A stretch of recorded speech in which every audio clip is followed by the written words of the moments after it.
Okey, hari ni kita beli 2 katil single, 2 locker single untuk prop dom.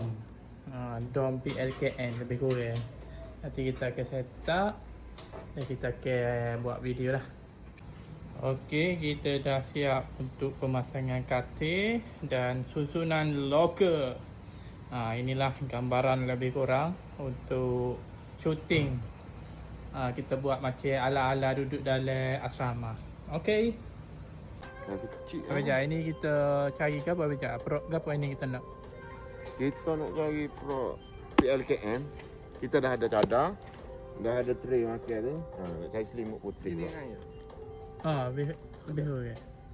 Selimutnya kan gitu. Hok gini pun boleh ke? Boleh tak? Boleh ke? Tak ada salah ni. Boleh ke ni? Single dah aku nampak ni. Ni abang kita banyak nolong kita ni. Dia cari belakang. Ada ya tak?